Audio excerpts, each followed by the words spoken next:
Chapter 11. The Indo-Europeans. The Indo-European Persians conquer the Semitic and the Egyptian world. The world of Egypt and Babylon and Assyria and Phoenicia had existed almost 30 centuries, and the venerable races of the fertile valley were getting old and tired.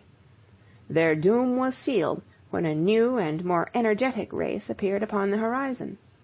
We call this race the Indo-European race, because it conquered not only Europe, but also made itself the ruling class in the country which is now known as British India.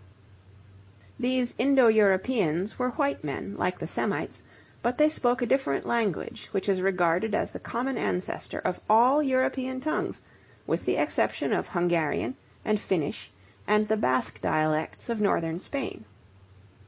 When we first hear of them, they had been living along the shores of the Caspian Sea for many centuries. But one day they had packed their tents, and they had wandered forth in search of a new home. Some of them had moved into the mountains of Central Asia, and for many centuries they had lived among the peaks which surround the plateau of Iran, and that is why we call them Aryans. Others had followed the setting sun, and they had taken possession of the plains of Europe, as I shall tell you when I give you the story of Greece and Rome. For the moment we must follow the Aryans. Under the leadership of Zarathustra, or Zoroaster, who was their great teacher, many of them had left their mountain homes to follow the swiftly flowing Indus River on its way to the sea.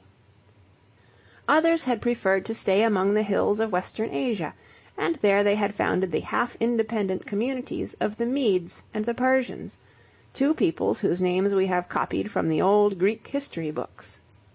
In the 7th century before the birth of Christ, the Medes had established a kingdom of their own called Media, but this perished when Cyrus, the chief of a clan known as the Anshan, made himself king of all the Persian tribes, and started upon a career of conquest which soon made him and his children the undisputed masters of the whole of Western Asia and of Egypt.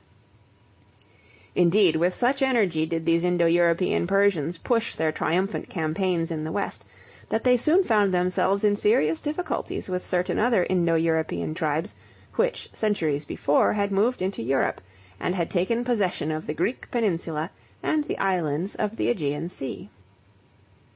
These difficulties led to the 3 famous wars between Greece and Persia, during which King Darius and King Xerxes of Persia invaded the northern part of the peninsula. They ravaged the lands of the Greeks, and tried very hard to get a foothold upon the European continent. But in this they did not succeed. The navy of Athens proved unconquerable. By cutting off the lines of supplies of the Persian armies, the Greek sailors invariably forced the Asiatic rulers to return to their base.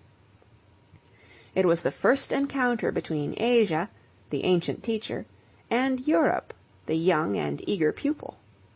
A great many of the other chapters of this book will tell you how the struggle between East and West has continued until this very day.